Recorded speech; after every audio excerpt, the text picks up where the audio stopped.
All right, we're on the next episode of Blood Money, and today we have a very special guest, somebody who I deeply admire, Scott McKay. How you doing, sir? Fantastic, my friend, but I'll get better. How are you? Good, man. Good. It's really nice to have you on this show. I mean, we've been following you for a real long time now, and I mean, you've been deep in the whole freedom movement. So let's just dive into it. The thing that was really mind blowing in terms of your bio, it to me was the challenges that you had, this accident that you had, how you recovered, how spirituality, Christianity helped you recover, and your knowledge in quantum physics. I mean, please tell us a little bit about what happened there. Yeah, I had this catastrophic motorcycle crash back in 2014. I know some of you get tired of hearing the story. I get tired of telling it, but it's an important story from my purpose and my mission in life. Knowingly what I was going to do and why this happened to me. So, being a high performance athlete all of my adult life, one day, after this catastrophic incident or 11 days afterwards, now I'm pulled out of this coma Mm-hmm.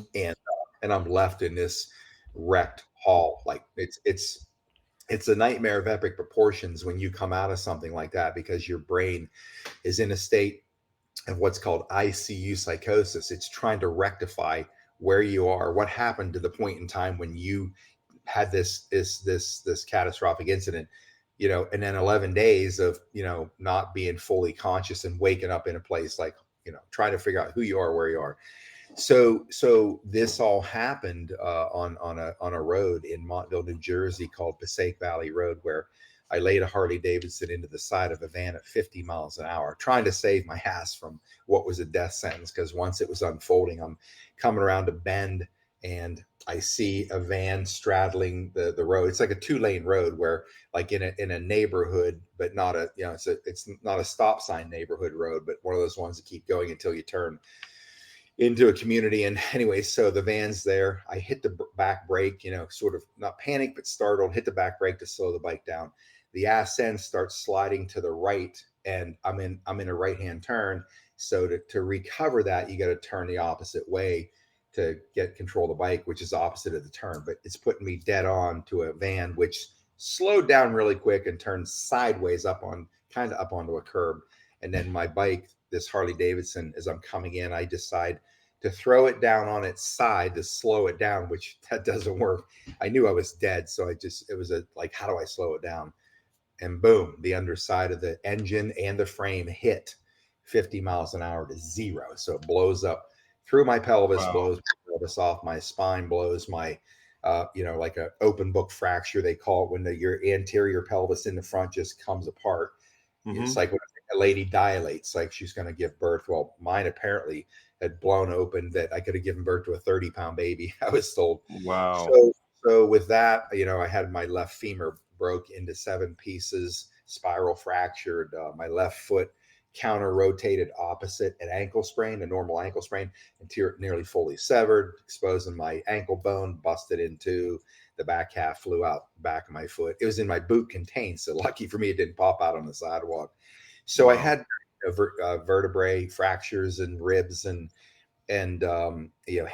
every organ in my body was in a massive state of trauma, and probably my brain too, because even though I didn't hit my head, which had I not laid it down, it was instant death because it's just a head injury and it's over, helmet or no helmet, which I had a helmet on. But Mm-hmm. so that left me with these catastrophic, injuries, laying on the road that day, face down after this grotesque hit, and you hear things just busting apart, Mm-hmm. and I wasn't breathing, and then that's when I knew. When I wasn't breathing, your brain goes a million miles an hour. It's amazing how fast it goes through the whole thing. It was like slow in a matter of seconds. It slowed down to minutes of thinking. Right. Wow. So then when I had these convulsions like arching my back when I was laying face down on the road, I'm trying to figure out what's going on. What's going on? I realized, okay, you're not breathing. And I see the blood coming out of your mouth and going on the ground, and I'm like, your brain just says, okay, here's what's going on. You're not breathing. That downward force probably severed your lungs or whatever. And that's why you're not breathing. And now you're going to die. And then I had that experience. Like, I'm Wow. not, like, I remember looking this way. I could just turn my head this way a little bit. And I saw this fence and I'm like, I'm going to die. And I thought, right here, right now, right here. right now. Okay. And then the wave came over me, and it just like that wave of peace, because I've been studying quantum physics, you know, and also knowing, what I know about, the Bible and God, but the quantum physical realm, I just thought, here's what's really going to happen and why and how. And then of course it settled over me.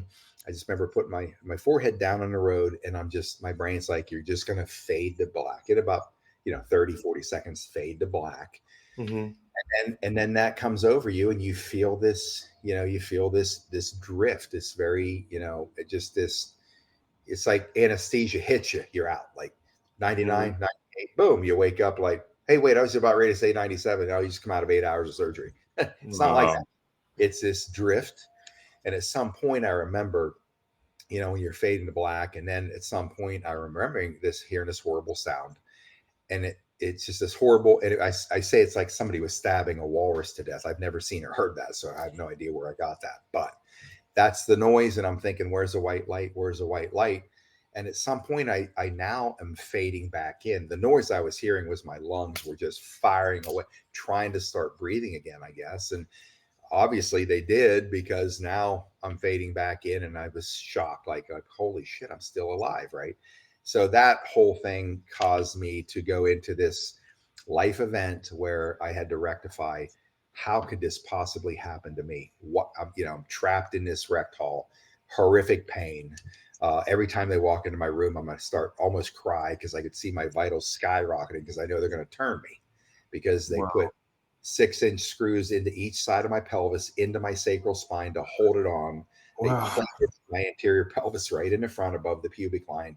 They plated that, they winched it together, plated it together. I kept surviving these surgeries, which they didn't feel were survivable. And then they had to, open my whole, slice me down my hip, down the side of my leg, open it all up, tear it apart, find out the bone fragments, try to puzzle them together, and then put a long plate on the outside of my femur with 12 screws holding it in, and then they had to reattach my left foot, rebuild the Oh, ankle. wow. I got a spinal fusion L5S1 that, lucky for me, held it all together. But so you wake up to that, and you wonder, why you? Well, it took me about 3 weeks when I could catch my breath from the horrific nightmare, the pain and everything else. And then I realized, this is my moment. This is where I get to prove my philosophy that I've been espousing to people for decades. So now I'm being called out by God himself. Okay, I'm calling you on your bullshit. Let's see if you can prove, what you've been saying and thinking. And I call it the Christ consciousness. So I had my moment to say this was supposed to happen to me, and this is what I'm now going to do. I'm going to unleash myself with my own philosophy, that I believe God's path for me was different. It brought me right back home to, a non-belief in a connection to God, to an absolute metaphysical, spiritual, and physical connection to my creator. And I always knew I was here for something that was going to be somewhat combative. It was going to be the U.S. Senate, but all that shit went away when I realized they're all criminals. Mm-hmm. So I walked away from that, and this was what I was put here to do, and to make that comeback. I was homeless, crippled, and penniless 8 months after the crash, almost by design too, because the weight of basically an ultimatum came on me, and I had to make a choice. Do I stay in a safe environment, in a home, and built for my protection, and ramps and chairlifts, or do I call the bluff and end up homeless, crippled, and penniless? And I called the bluff, because I had 2 wars to fight. This one, to rebuild this and walk, and then this life events that were coming down on me that had me trapped, and I couldn't win both wars. So I chose the latter. I call it the FU option. And then I went to war. I was taken in by somebody, a very wonderful human being in my life from the past, and a client of mine, and brought me into his home, an elderly gentleman. And it's like, you got a bedroom, a bathroom, you're done with that. And because I refused the disability check, because I didn't want my brain to think I was disabled, I had Mm-hmm. a 5-year battle every day on this wreckage. Just go to war and take the pain, and we're going to make this thing, the Christ consciousness, rewire this so I can at least look relatively normal. as long as I keep Wow. my So as long as I keep my Herman Munster boot on the other side, because that leg is busted badly. But so once I make this 5-year comeback, and I finally did start working again, I said, I'm going to walk. I don't care what they say. I'm I'm going to work again. I don't care what they say. And I'm going to ride again. I don't care what anybody says. So I get Wow. my Harley Davidson, moved to Dallas from Los Angeles. And 5 years later, I accomplished phase 3. I got my dream twisted cherry colored Street Glide special, and just looking up, my God. And I'm like, we made it. We made it. I knew Wow. I'd make it. Wow.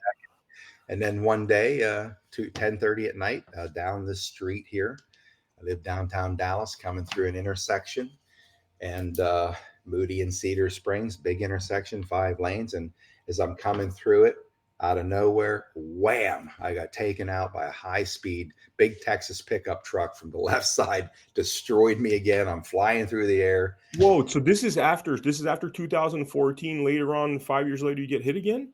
Yeah, it was the first one was April 26th, 2014. The second one was July 26th, 2019. I don't know. There Damn, must dude. So you're like well in your, recovery, and then you get hit again. yeah. So that was the one that was unbelievable, because here I am, right? And so I'm flying through the air. It was such an abrupt shock to me to feel this, and it got everything. It's funny for the second time.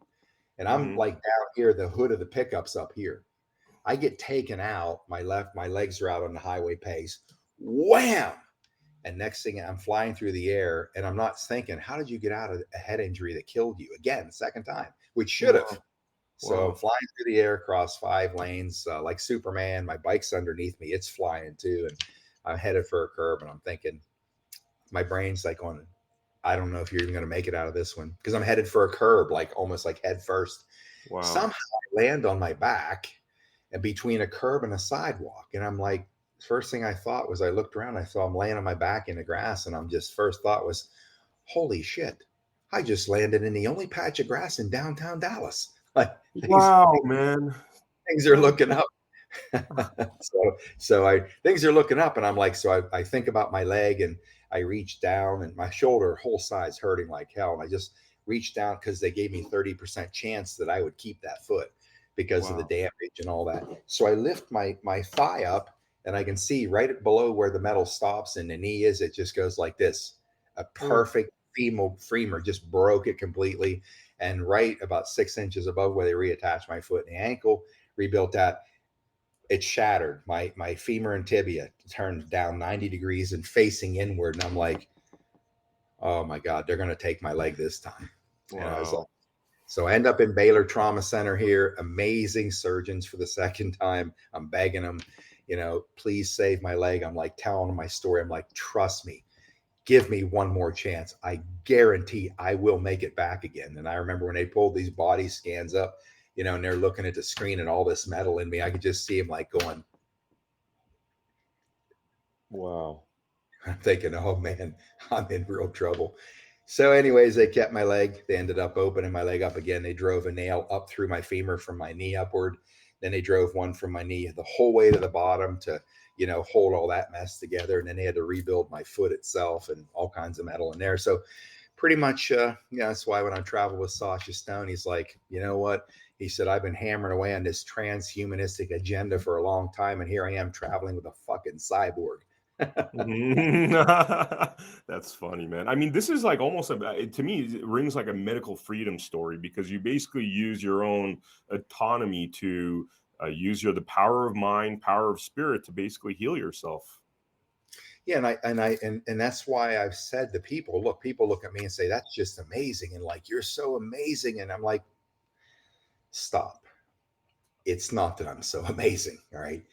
It's that all of us, can do everything that I just came through and did, every one of us. That's why Christ said, Mhm.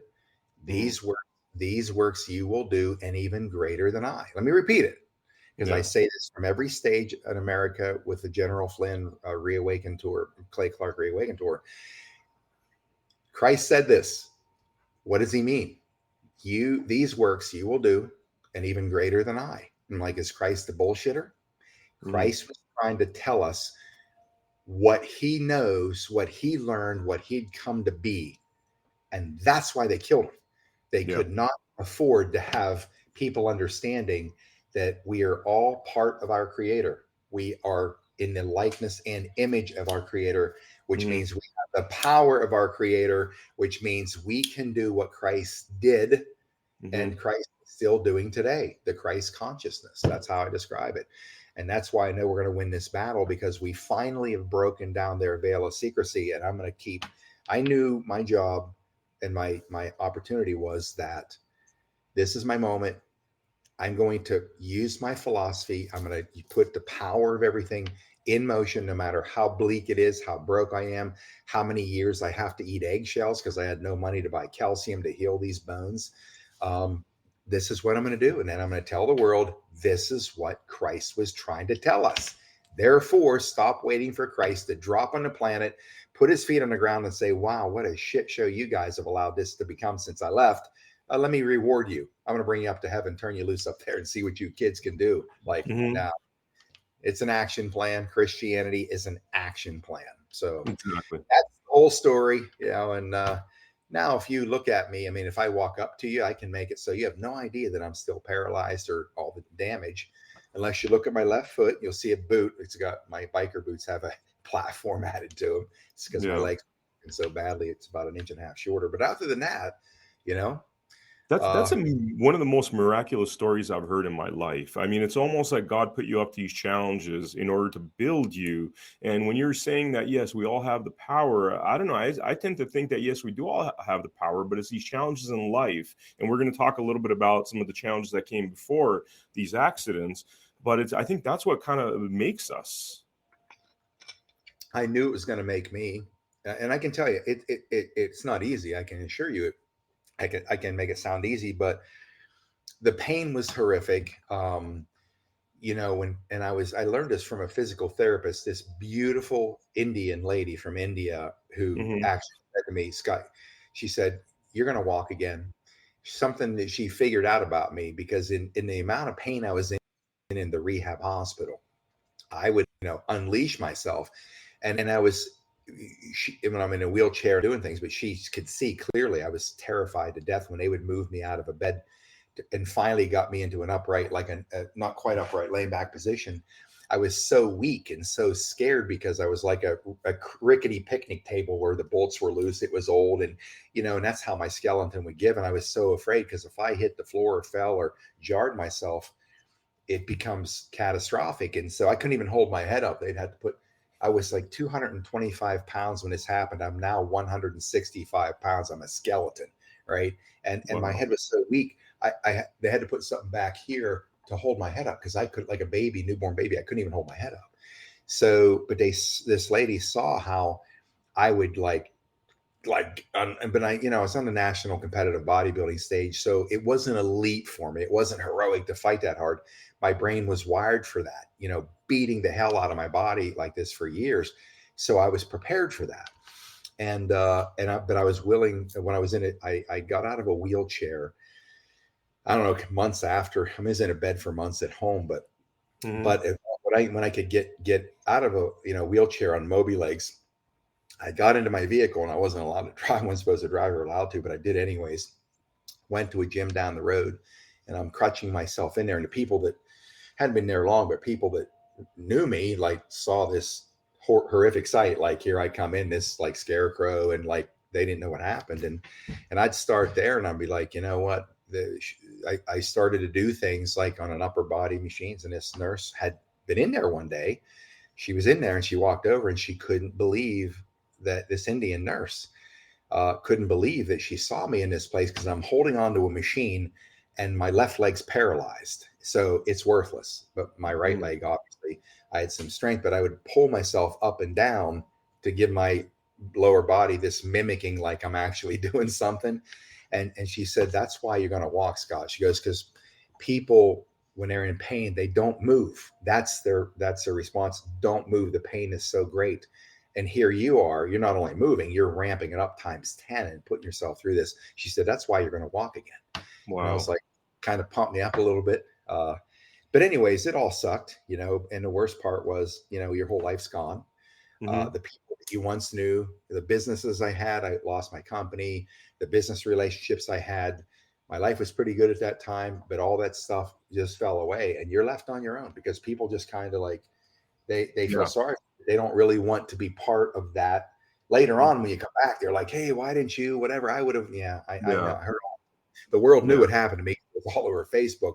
But I had this world that I lived in, and I thought, okay, I'm going to protect my mind, and I'm Hmm. going to protect it all. And regardless of what they think and what they see of me, I'm going to fight because this is my moment that I've always wanted to overcome the fear of life, overcome somebody saying no to me, overcoming failing, overcoming people thinking things or saying things about me or whatever. All the shit that keeps us down, Hmm.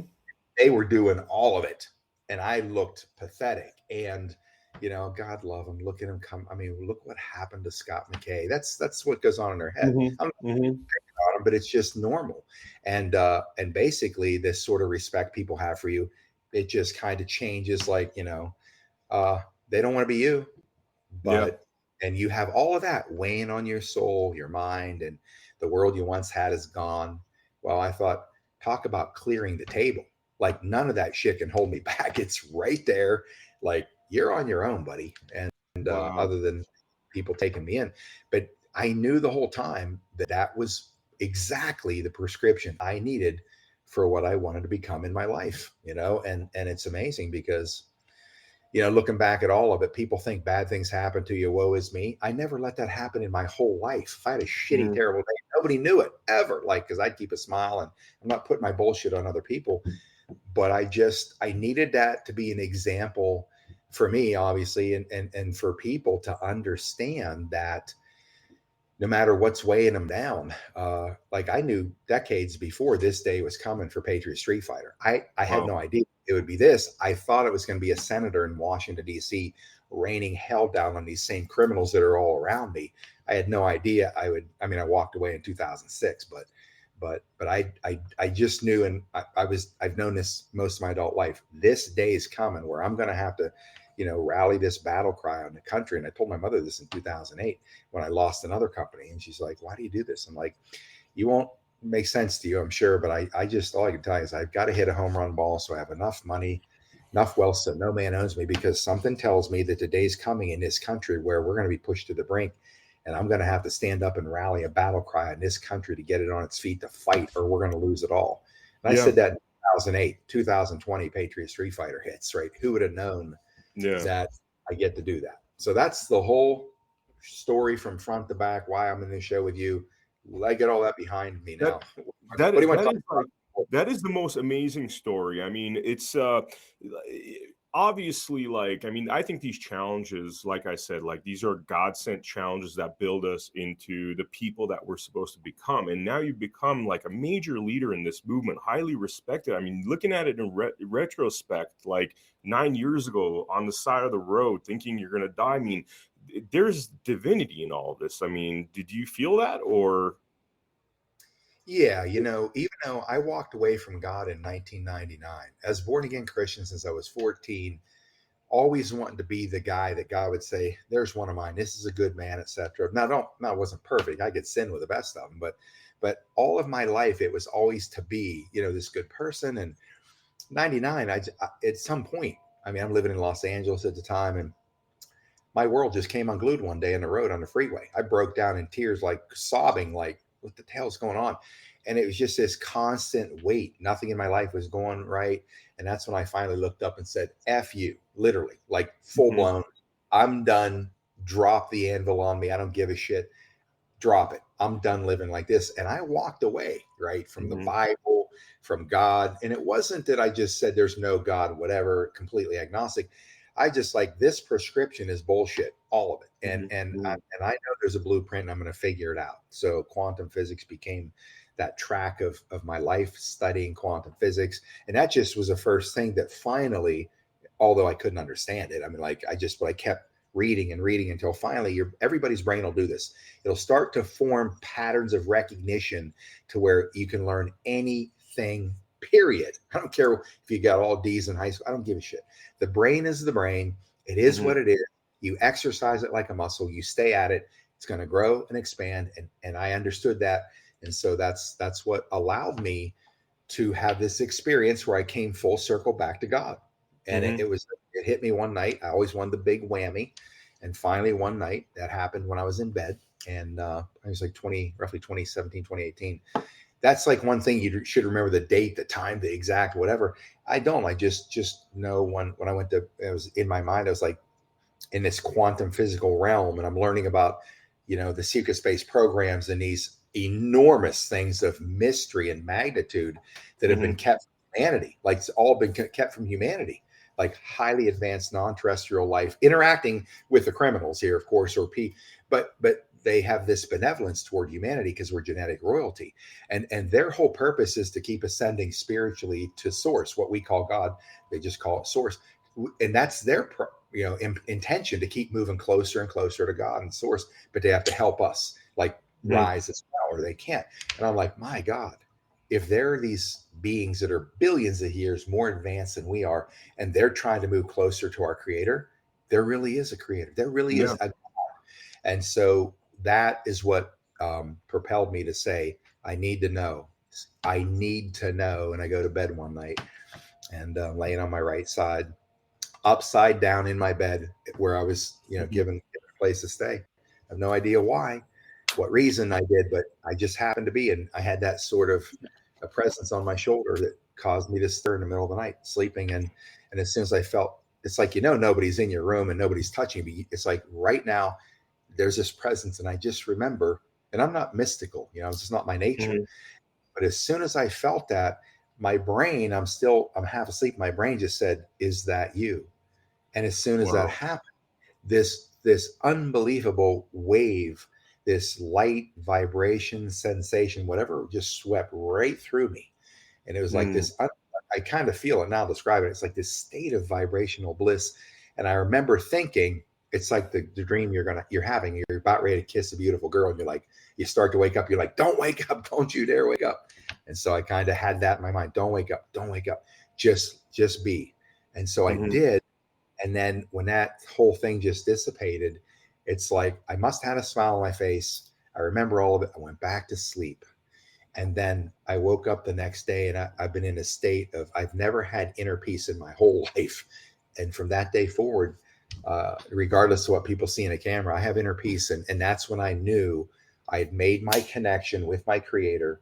And that was the most probably powerful thing that ever happened to me. So, yeah. I mean, though, for those that know you, I mean, you go after fearlessly, and I'm talking the biggest balls I've seen on the planet against some of the biggest scumbags. And when I first met you, I remember you making certain statements that I was like, wow, dude, that's like the gutsiest statement I've ever heard about the status quo, why we are where we are, why we have the problems we have.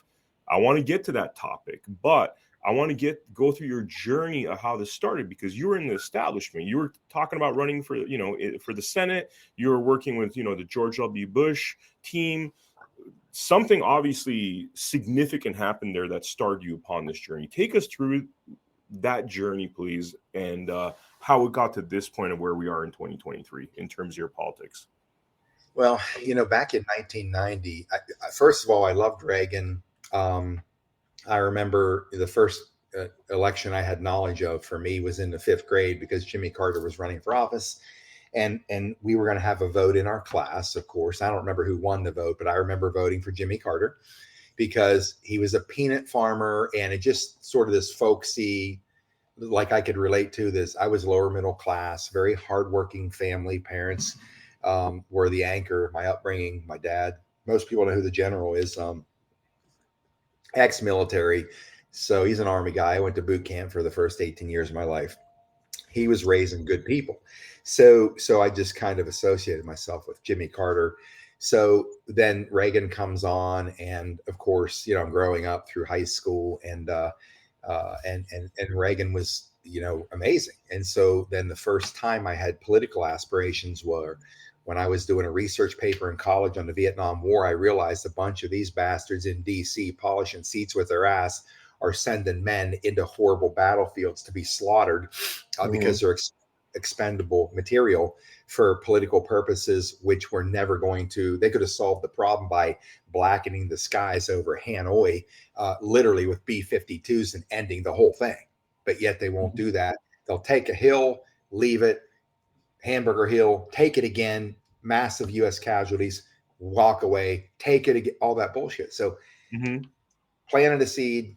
I hear Newt Gingrich in 1990. I'm going to think Hershey Arena. Newt Gingrich is speaking on the stage. And he was saying, Ronald Wilson Reagan changed the history of the human race. It was such a powerful message. And he was an obscure minority whip from Marietta, Georgia at the time. He wasn't known yet. Mm-hmm. But so that kind of hit my soul, and I paid attention. And by the 92 elections, obviously, Clinton shows up in the scene. He's going to run. And I look at this guy, and something told me this is a bad dude. So Mm-hmm. it's then that I started to research Bill Clinton. And so for the next 6 years, roughly, I was, in there. I started working political campaigns, like local stuff. A friend's going to be a county coroner. He's trying to be, and I'm going to help however, I could do. And then I started getting involved in elective politics, just, volunteering, helping, like Rick Santorum senator election, other people. I just do things. And then it got deeper and deeper. By the time I'm 1996, I end up in Los Angeles. And being as bright as I am, I decided to work elective politics as a conservative Republican in a place like Los Angeles. So I got my head shot off, of course, but eventually, I became a precinct captain in Los Angeles for the Bush election in 2000, and then again in 2004. And I took a position on the Central Committee as a treasurer there. In 2004, worked in the Bush campaign. Then Mark Eisler, who was a great assembly candidate in California, asked me to be his campaign manager. So, of course, I'm doing all this stuff. And my objective was to work my way, not through the political wreckage to get to Washington, D.C. It was to, business-wise, create enough wealth so nobody owns me, so I could then run for the U.S. Senate. And I would have to be wealthy because I wanted to go there and rain a shitstorm on all the bullshit that all of them are doing. And I knew they'd run me out of town, and I'd have something to go back to, a nice lifestyle. If not, then they're going to have me forever, because who's going to give that up? Ass kiss a government credit card for the best restaurants in Georgetown, the imposition that you really have power, which you don't. You're just a pawn. Or it's a hell of a lot better than going back to, Podunk, Kentucky or Pennsylvania where I grew up or whatever. Nobody's going to do that. They're going to take what they can because they realize I'm just a useless turd here. As long as I just follow them, I'm going to be an important person. And I knew I couldn't do that. So by 2006, when I finally recognized a few years prior that 911 was an inside attack by the Bush cabal machine, the clowns in America, Mossad. Could I ask you about that real quick? I mean, how did that make you feel that you had dedicated all this time to the George W. Bush campaign only to learn that, a lot of Americans died, doing this extremely cruel act? Well, you can imagine. I walked away from all of it. And I thought, what can I do? I was so enraged. I thought I gave up so much of my earning power and time, not just when I was actually active in elections, but always down the rabbit hole, like constantly, trying to tell people things and wake them up. And I was, oh, that's just Scott. Like, don't ask him any of these questions because you're going to want to, it'll be a load you just can't get away from, or you want to hang the phone up. Hey, man, I really got to go. I endured all that shit forever. And not that I'm faulting people for it. It's a state of where we are. But I just was so pissed. And I thought, you know what? I'm done. I'm not giving one more dime of my life to this cause because nobody gives a shit. These people are, at the highest levels of power, the U.S. presidents are criminals, cabal controlled criminals. Everybody from Kennedy has been a deep state criminal except Reagan and Trump. Every president. And even Kennedy? Every president since Kennedy. Kennedy was her. Kennedy being a Democrat, they say womanizer, all this stuff. I don't even know what's true there because he went right at him, head on, right at him, and they killed him. I'd vote for Kennedy today. I'm a Republican, and I'd vote for Kennedy. Over anybody, honestly. Maybe if it's him versus Trump, it's a challenge.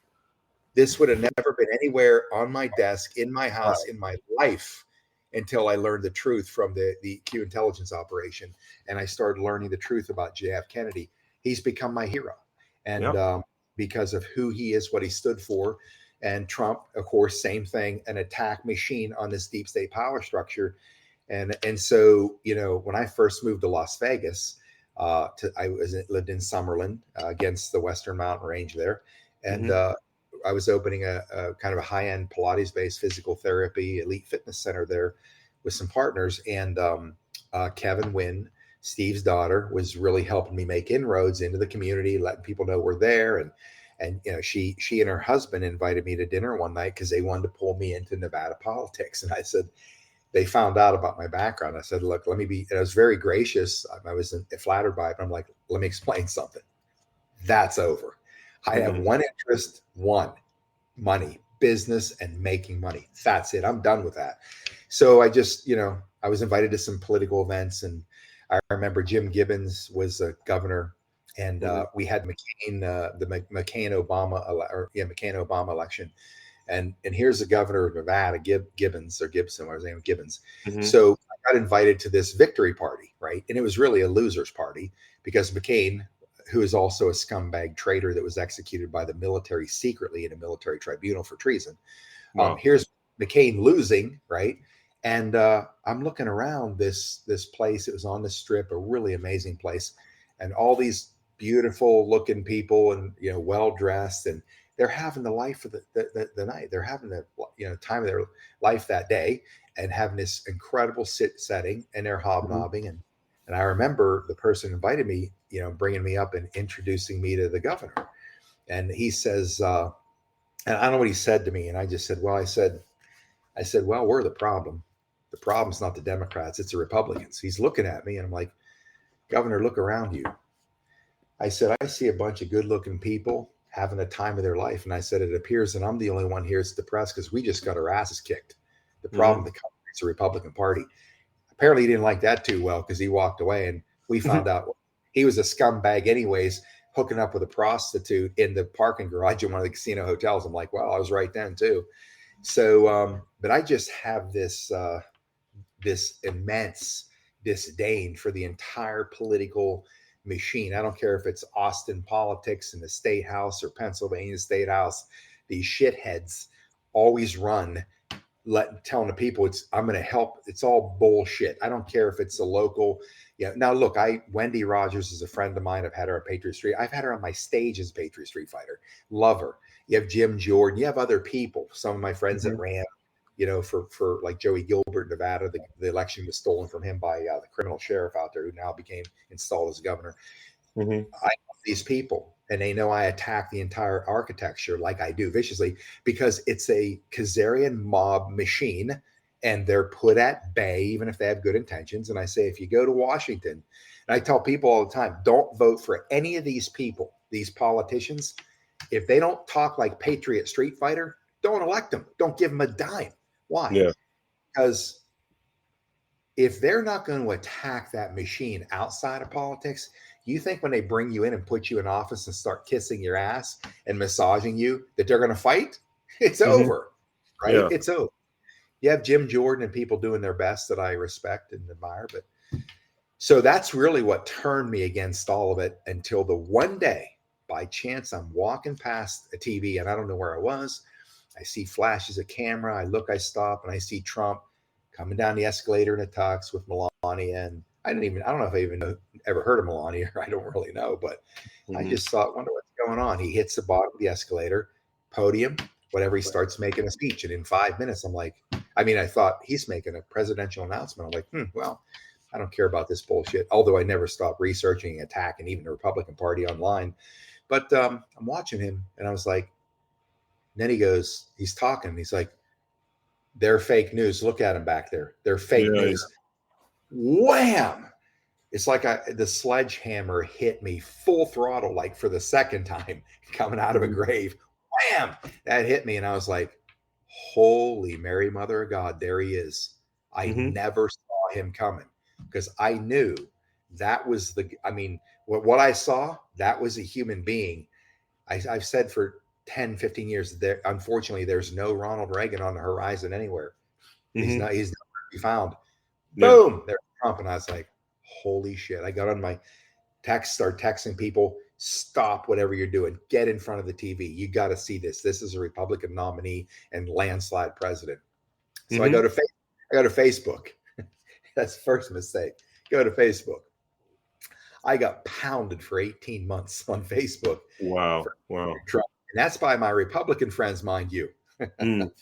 But it's Yeah, yeah, all I know how that feels. I'm from LA actually originally, and I remember when I started posting about Trump because you know what it was about Trump. Being in media, I started realizing the bullshit that they're doing with editing tricks, and you have footage that's this long, and you take this little section and you bookend it with commentary that makes the guy look like an animal. And it was very obvious to me in around 2017, 2018 when I started posting that. I'm like, just from a producer's point of view, and imagine my Facebook friends are like, 1,500 Hollywood people that are all producers. They all know the editing tricks and stuff. And even with that, even with the truth facing them, I was the one that was losing Facebook friends because they just couldn't handle that I was leaving the box. It's like at that time it was Hillary Clinton. And anybody that said, even if you said Bernie Sanders around this crew, they would look at you like you're a traitor, basically, because they're all similar, like-minded people that all follow the same thing. I mean, it's communism manifest, if you ask me, Well, I'm telling you, I didn't know that story, but brother, my hat's off to you. That's being a badass because you're walking like you and Gene Ho, deep in the middle of it. You walk away, or not, you didn't walk away. You came to the light of truth and then you espoused the truth and they all walked away from you. Yeah, yeah. That takes balls. You're talking your entire social stature is wiped that you built is wiped out. Yeah, But then, of course, you find by doing the right thing, look where you are now. You exactly. have it all back in spades because now you're surrounded by people that love you, care about you, know you're a badass. They'll step up and defend you because if you're a true patriot, you're defending everybody that believes in this mission. And the ones that don't attack each other, they're not worth listening to. I've always said Wow. any podcast where people attacking others, shut them off. They're from the dark. They're from low frequency energy, and it can't do you any good. But here you are. Look where you are now, making a major impact because that's what we're here to do. That means a lot, man, because especially coming from you, because I know the journey you've gone through, and that's like a compliment squared to the power of 100. Thank you very much for that. It's crazy because also my family background, I see what's happening in terms of my ancestral background, and it's really scary what's happening in this country. It seems like we're on the verge of falling apart. I mean, what do you think is coming next? What do you think if we could do a future prediction about what the future holds? What do you think the challenges at hand are? Are we going to survive this? Is our country going to fall apart? People think the economy is about to collapse and crater, and we're going to get into wars or civil wars. I mean, where do you think realistically this is all going? Well, we're in deep shit. I mean, no matter what people think, and most people know I have a positive framework on everything. And I've said, look, I know we win this thing. And people say, well, how do you know? And I'm like, I can't give them a laundry list. I can almost say, I don't know how I know, but I'm telling you 1000%. We win this thing for all the marble. We're putting an end to this satanic empire. And we are, and it's not going to come without a price. I mean, I implore you to have Dr. Robert Young on your show.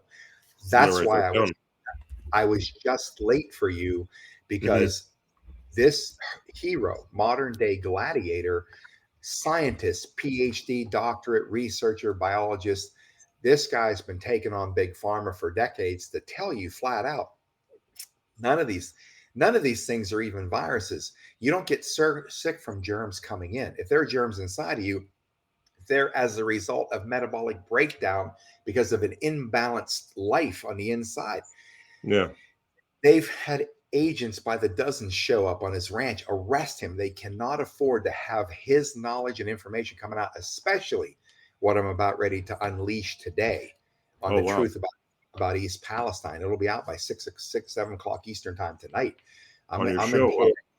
Yes, it's coming out on Patriot Street Fighter tonight. I implore everybody, every podcaster out there, anybody, download my video, take it, upload it, use it. I mean, I don't get pissed when people have stolen my work or whatever. It's happened from day one. I said, look, I'm never selling my information. It's always going to be free. It belongs to the universe. If you want to steal my shit and monetize it, you want to put a channel up and call yourself Patriot Street Fighter, you're a scumbag, those 100 plus of you people that do that. But the purpose for me is to disseminate information. if you're going to do it in a scumbag way, I'm at least going to win with your scumbag ways because you're getting important information out. I don't care if you make $1 million on it. Do it. Yeah. Get it Yeah. out there in front of the world. So I You're tell about people the mission. Yeah. the mission, take this information Yeah. or this video, upload it, get people's attention, bring Dr. Robert Young on your show, learn about this massive bio attack, a chemical warfare against the people, East Palestine. Learn everything that he's gonna share today, and find out what's really going on here. So it's going to be these kind of things, Vem, that wake people the hell up. As I've been saying, Washington D.C. is the epicenter of global human destruction. Mm-hmm. The Vatican is the Khazarian mobsters' spiritual arm. The city of London is their financial arm. Washington, D.C. is their military arm. They're using our heroic, highly trained heroes, send them into these places to rain hell down on earth. Yep. And it, with the right intention, that's why that they're going to be elevated in the spiritual realm, because they were told a lie, and they're learning this. That it's all been a lie of what they've used, done with their amazing, training out. But they send our soldiers out there to wreak havoc, on the world, where they can't break the back of a regime that doesn't want a Rothschild central bank in their country. They don't want to be enslaved. Send us in. We kill and murder lots of people from the air with bombs. Not our soldiers. These are commands from these killers. Yeah. And that's what's happening on the planet. So, not sure what the question was, but on that topic, I mean, you have a lot of soldiers that do that. They return. I mean, it's home with PTSD. It's almost like the way Hamas uses citizens of Gaza as essentially human shields, is the way these mobsters are using Americans. Like, literally, just, I mean, we're talking about millions have died because of this particular group. I mean, is there a chance that we could actually get this particular group out of our politics and the cancer that they bring to our country?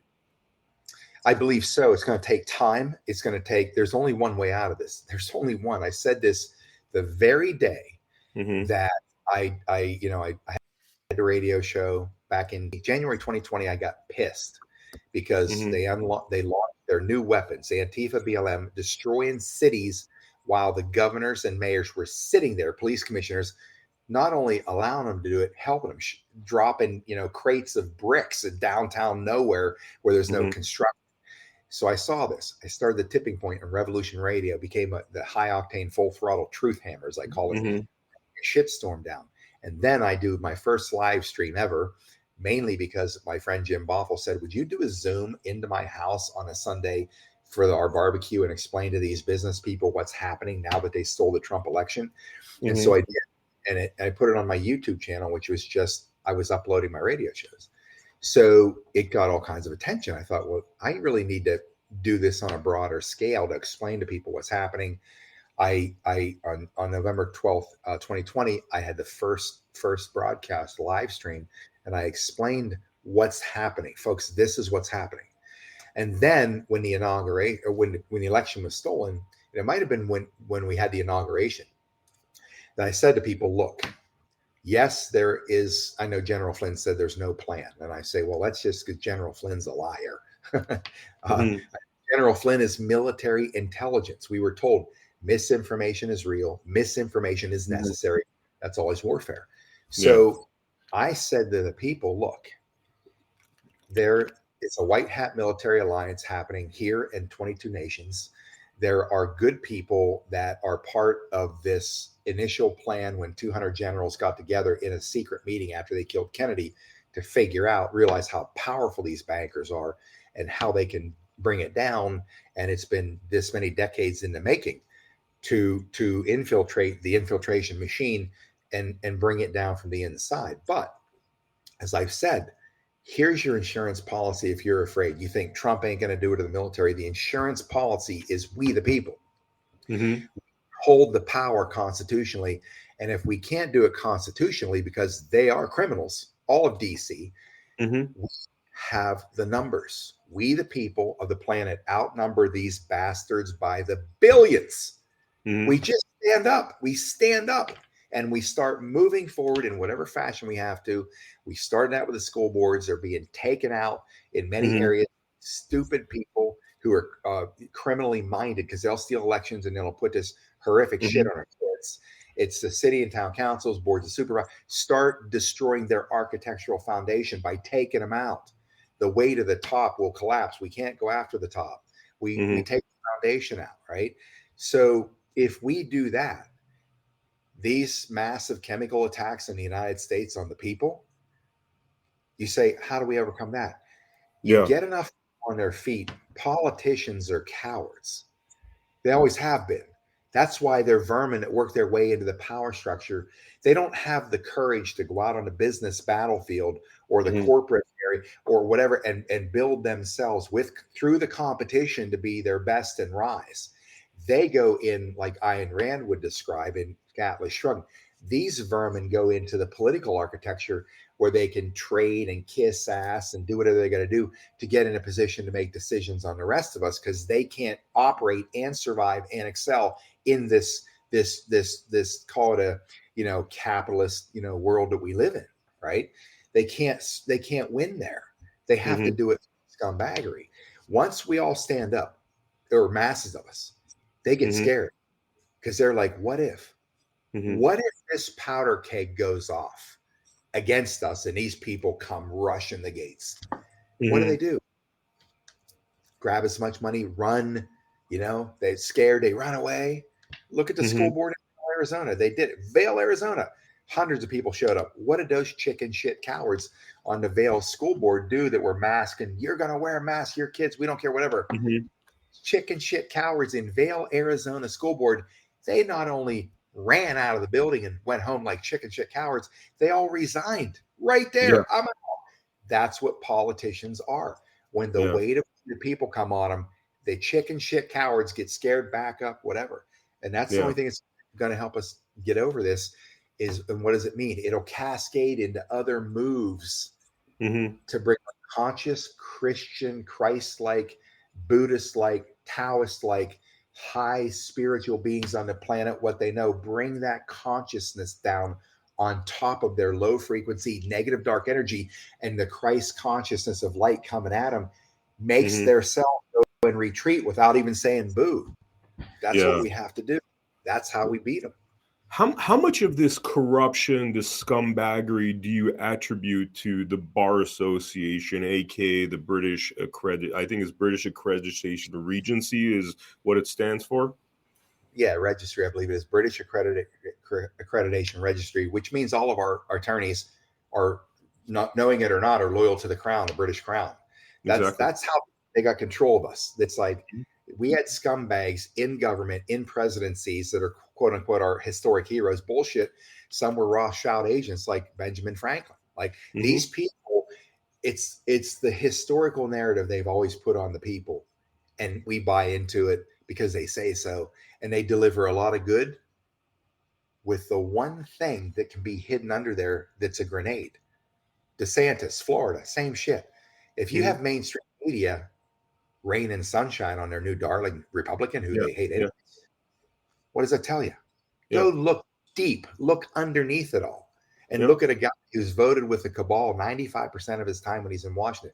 Look for a guy who delivers all these heroic Superman victories. We're going to end this bullshit in Florida. You're not doing it here. However, right underneath all of it slides in legislation that he signed that allows them, in a declaration of an emergency, to force quarantine, force vaccinate, to give the criminals legal status to kill you or enslave you. That's what DeSantis weaves in under. But people will still say, well, I don't like that, but he did all this, this, and this. Shut the hell up. This is the kill shot. Wake the hell up. Exactly. That's the fucking kill shot.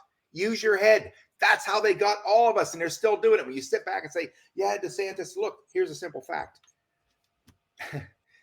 As they said after the Civil War, I think it was Grant said, look, there are two parties in the country. There are patriots and there are traitors. That's it. Patriots and traitors. We have patriots and stupid people that refuse to learn. Look, if I would have known it was this easy to fool the people, hell, I would have taken over the Western Hemisphere by the time I was 40. If I'd have known it was this, right? People, wake up. There's one man that walked in. There's two men. Kennedy walked in and said, there is a plot to enslave every man, woman, and child in this country. And before I this high and noble office. I'm going to expose this plot. And they Mhm. killed him 6 blocks Yep. from here, right down the road there. Yeah. That was Kennedy. Who else came after him? Donald Trump, right after him. No bullshit rhetoric like DeSantis and all this other bullshit. Who, by the way, they removed Trump supporters from his book signing who are away from him in a parking lot with their signs. The Wow. free speech guy, the courage to be free, and here's DeSantis goons are sending over people, get them out of here. Really? Oh, I'm not allowed to be free and say I like Donald Trump. Same bullshit. Yeah. Wake up, people. Wake up. DeSantis is a bar agent. DeSantis is the typical bar agent. Every time on the surface, yes, he does things that look like he's about freedom and stuff. But when you actually look at the stuff he's doing behind the scenes, it's like he's basically going right with whatever the bar wants, whatever the bar's profit wants, including many anti-family bills that he's signed himself. True. And exactly. That's exactly right. He also voted against the wall being built when Donald Trump was in power. Now, here's the thing. You have to, I don't understand at this point why it's hard for people to acquiesce to just common sense to what they see. But we were told specifically in 3 years of intelligence, there's a number of pieces of information in there that you have to at least consider. We were told military is the only way. Number one. Number two, it had to be this way, which means what? That they just launched a chemical weapons attack that's going to affect 100 million people north, northeast, a little west, and as far south as even Texas. You're talking about Ohio. Ohio. Oh, wait till you learn the facts. Wait till you learn the facts of it all. Which, by the way, Scott, I want to quickly note that because we're recording this, we're actually airing this on Tuesday at 6 p.m. We're going to do it on a prime time slot. So I know you're going to reveal this information on your show, but just know that this is airing on Tuesday. So feel free, at liberty to talk about it in whatever detail you want, Yeah, absolutely. So, and I actually think having Dr. Robert Young come up here, and I know by now you've talked to him because I'm going to put you in touch with him. I'm going to put you in touch with him. Or I have already put him in touch, folks. I already put him in touch with him. So if you don't see Dr. Robert Young coming on Vem Miller show, you start dropping a hammer on Vem Miller. So when you learn the truth about this chemical weapons attack, you're going to be pissed that understand they're going to keep coming. Their job is to wipe us out. It's in their writing and their own words being recorded and filmed all over the place. It's all there. So this is a we the people operation. Number one, it had to be this way. People say, how can they let this stuff happen? Let it happen. Number one, pardon me. This is why Patriot Street Fighter is so effective. I'll wipe my nose with my shirt in front of 1 billion people. I don't give a shit. I never edit anything I ever shoot or film, like for myself. I never edit any of it. Even when I'm burning meatloaf and I got to say, hold on a second, my meatloaf is dripping over and it's going to set the smoke alarms off again. Right? I run away, pull the meatloaf out of the oven. Here we are. Let's go.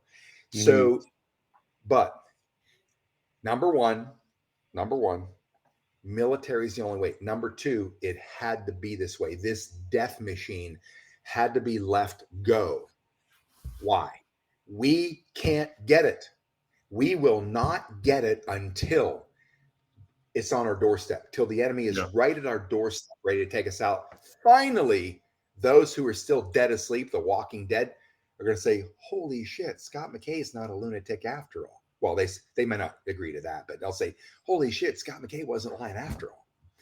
Or anybody else, all these other podcasters out there that are trying to wake people up.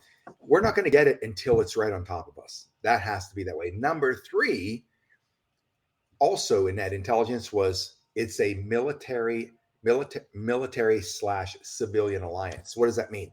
A military / we the people. Military's not saving us. Trump's not saving us. Jesus isn't saving us. We are going to save ourselves working with all of them, including Christ's consciousness. We are the ones that have to earn our spiritual ascension to get closer to our creator. Free will. Remember, folks? Oh, God told me to do this. God told me to do that. God said to do this. God said to do that. I'm glad people are connected to God that way. Mm-hmm. Okay, well, where does free will come in? Am I being Yeah. dictated by my creator? No. Set up the playing field. You have the choice. If you ask me to come into your spiritual physical realm, I'll come in and I will be part.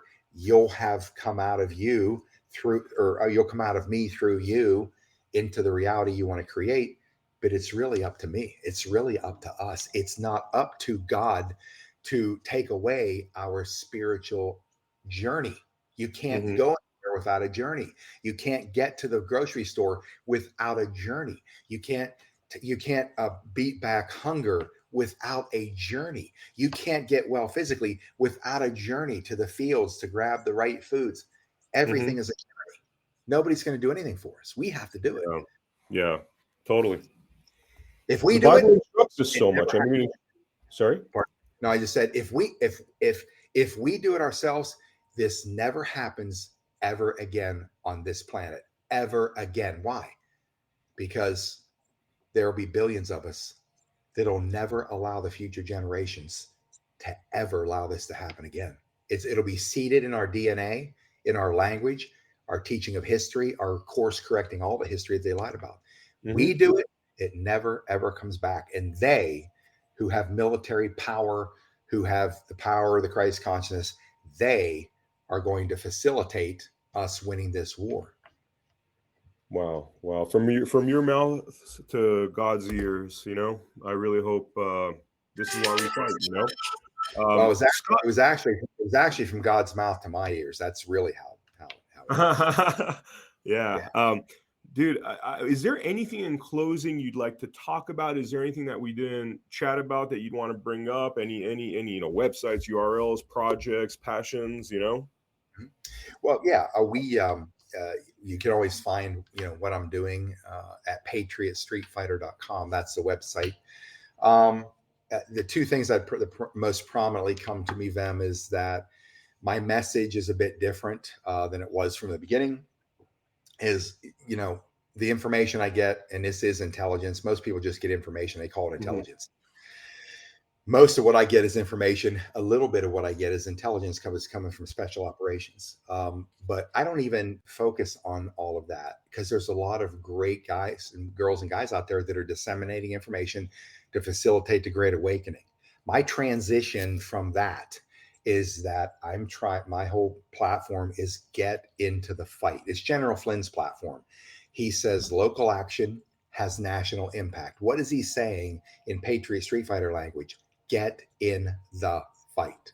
Mm-hmm. That's what I've been trying to do, is get people into the fight on any level, and also now from the spiritual level to help people understand, okay, we're going to win this thing. It's going to take action, but you don't bring a system down, right? The satanic Luciferian order down and then say, Mm-hmm. okay, let's rebuild. It has to be done simultaneously, or it's a devastating social cataclysmic world Mm-hmm. we live in, which weakens us and they can still come back. It has to be built on the way up. Okay, so I tell people, everybody says, oh, it's a spiritual war. Yeah, it is. Mm-hmm. But what does that mean to you? Do you buy into it? Do you believe it? Yeah, okay, show me. Mm-hmm. They can't show you, right? You can't pray your way out of this. You can't use prayer beads. You can't read a Bible every night. You have to connect with your creator. You Mm-hmm. have to, we all are meditating and shutting the hell up. People pray, right? Please, Mm-hmm. God, do this. Please help me get rich. Please this. Please cure my disease. Please stop being fucking helpless. Why did he give you the gifts that he gave Christ? Mm-hmm. It's simple.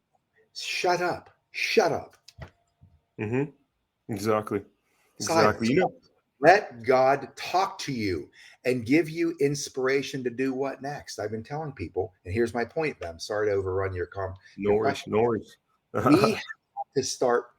We've got to start projecting the Christ consciousness on that entity. How? Here's what I talk about. Okay, this generation or generations of humans on a planet, first time, nobody's had the opportunity. We do, to rebuild the Garden of Eden.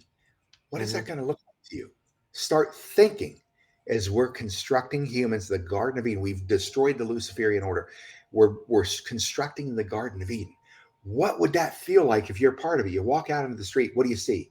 I see, oh my God, look at all the parents out there in the yard loving and hugging their kids, and they're Mhm. squealing and giggling and they're throwing. This is Wednesday. Shouldn't everybody be at work? Look how happy everybody is. What? Wait a minute. What is that? That's a healing center. That's Mhm. a natural that you walk in and there's a problem and you come out and You're they're cured. building. That's what they're building. Start thinking of this. How Yeah. exciting that is. So Yeah. that's the first thing I'd say. We need to start thinking and meditating how the world's going to look. Why? Because Mhm. action will come out of it. The quantum force of that light Mhm. energy coming down on this scumbag Luciferian dark energy, low frequency, it Mhm. causes it to retract. It's critical. That's the spiritual war. And Yeah. the second thing is, I am actually right now under construction with a bioscalar healing center here in Dallas, the biggest one that's been built with the Dr. Sandra Rose Michaels EE system to date, the largest system to date.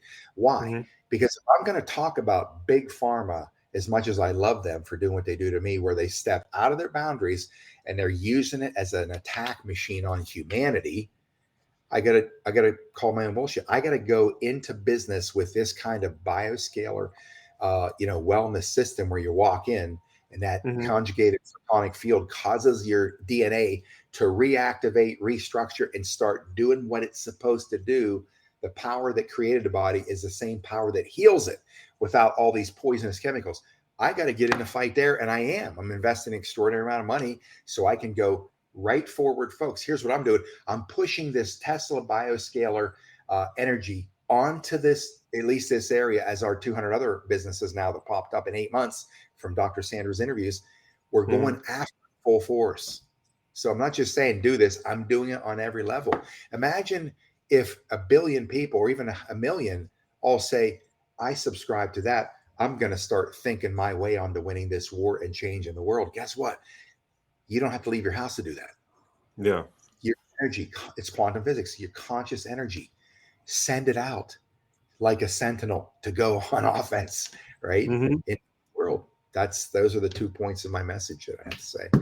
That's awesome, Scott. That's awesome. And the one message I have for the viewer, and we touched upon this earlier with the Facebook friends and going out on the line and having people turn their backs against you. People are scared. People are scared to dive into this world, to go out of the box, to go out of the mainstream narrative. And what I could say, and you said this, Scott, earlier, is that you find these enriching relationships, like this conversation we've had in this last hour, more fulfilling than probably what happened in 6 months working in Hollywood. You know what I mean? And that's where you find these individuals, you find these great people that enrich you, that help you grow. And honestly, it's brought me closer to God, because when I'm surrounded by people that understand the Christ consciousness, and you're surrounded with people like that, that energy feeds into you. It really does enrich your life. And frankly, the 6-figure, 7-figure salaries in Hollywood start becoming less important in life, because that will actually feed your soul, feed your mind. And it's just a special, wonderful thing. So just want to make that point, Scott. That's cool you said that. And you know what's, I just love the smile and energy on your face, Vem, because you were there, right? Mhm. And it can be painful when all that moves away from you. What are you left with?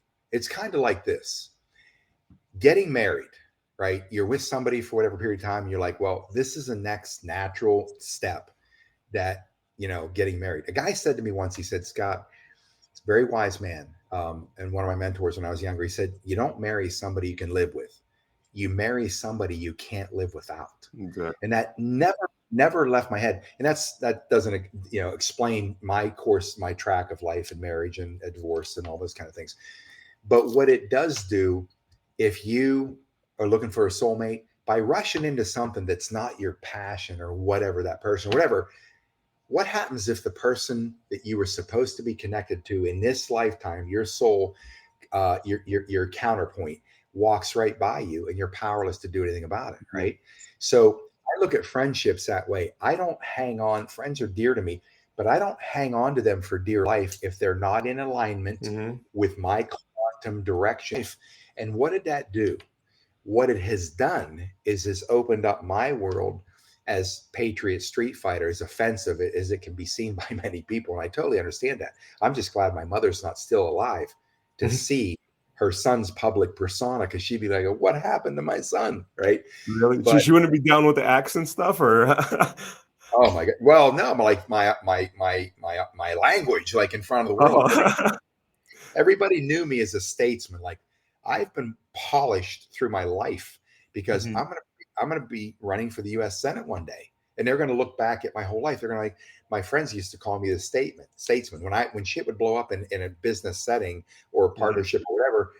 I'd never say anything. I'd just sit back and watch it all. I'd put the whole thing together. I'd say nothing, let all the people talk and negotiate. I'm like, just sit back. I'm not necessary. Let them do it. But then when it blows up, they come to me and they send me in there to repair the damage because I can diplomatically build bridges. That's how people know me. Mhm. Look at me now. They're like, what the hell happened to Scott McKay? He's a raving Mhm. lunatic. But my point is this: if you hang on to these relationships, sometimes you're if you believe in your creator and your purpose, you're supposed to move in a different direction. So now, here's an example: those people that you're talking about, and people think I'm probably bragging about this, and I don't really care what they think. But here's the truth: Sasha Stone reached out to me a couple of weeks ago, and he said, "Hey, Sue Wong, this iconic fashion designer in Hollywood, Sue Wong is excited to invite you to her gala that she's having. She's going to showcase the palazzo that she rebuilt. She's a clothing fashion designer, but she has these magnificent properties, historical, and she'll do amazing things and renovate these. And you see this masterpiece, and she's excited to invite me to come to it. So I'm with Sasha. We got to her. She has a beautiful place, uh, Zuma Beach, up on the hills, like you'd expect somebody of that kind of stature and wealth. So when I finally go to actually meet her in person, I'm going to need to broadcast. So she sets a place up in the Cedars, this magnificent historical mansion that she redid, to broadcast from there. And she's facilitating my schedule. And she's Sue Wong. And she's telling me, Scott, you're my hero, right? And I'm like, oh my Wow. God. Here I am raining a shitstorm down for my purposes.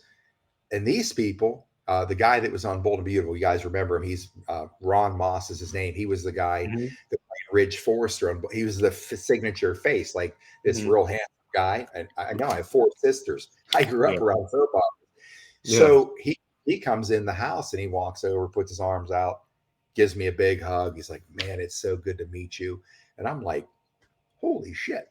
His wife, again, same beautiful, Devin De Velasquez, very successful in her own right in business. And she was a playmate and she was an entertainer, dated Prince and all these people.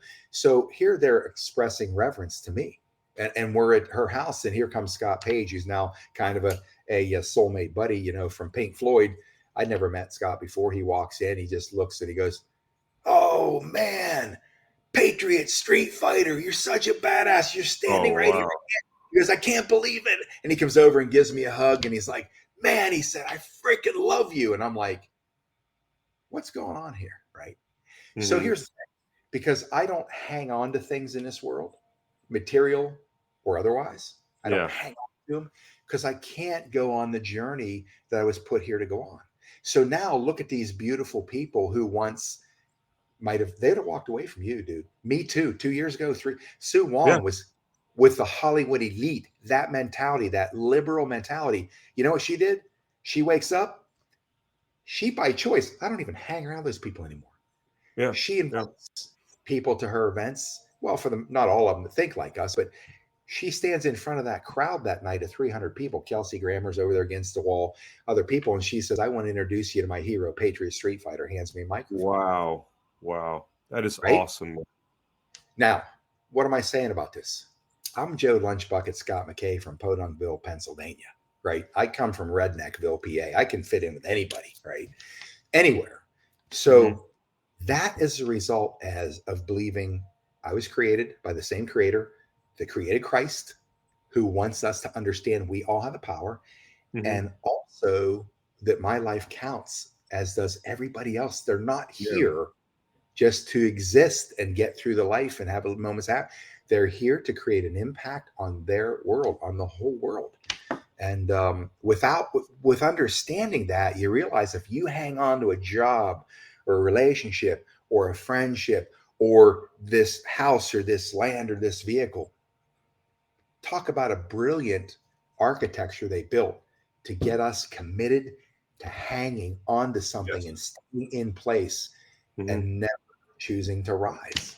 Yep. You know, Yep. scary Yep. to me. Keeping us in that lower frequency, you know? Yep. Yeah. Scott, this was awesome, man. This was awesome. Sorry, dude, what were you saying? No, I said, I appreciate you because you were there, dude. You know the allure of that world and you're working with it and in it, and you want to be a higher part of it. I get it. I was in that world too, to a degree. I walked away from it back in 2004. Yeah. And here you are. Here you are. You know, you are launching your own revolution to help save the planet and humanity. Don't underestimate it. I mean, I'm honored to be here. And you come up with a show called Blood Money. Dude, talk about it all. And I'm like, hell yeah, bro. By the way, that skull there, that's George Soros. That skull right there. Oh, nice. That skull's Klaus Schwab, right? Oh, And nice. right between those two dipshits is right there the armor of God, right? Oh, that's exactly. beautiful. That's beautiful. My producing partner always wears that, and he's like, he hasn't taken it off for like I think a decade or something. The armor of God. Yeah, somebody said you need to put on the armor of God. I'm like, all right, I got to go to the biker shop and find myself something that has the armor of God on it. I found that perfect ring. That's awesome. That's awesome. Scott, thank you so much for showing up for the Blood Money podcast. We really appreciate your time. And, you know, thank you for all this amazing work you're doing, man. You are an inspiration to us. And I mean, I see divinity in what you do, honestly. So thank you very much. For the viewers out there, thanks for showing up for the Blood Money podcast. Please check out americahappens.com, where daily we have our new episodes posted. And I will see you on the next episode of Blood Money. Thank you.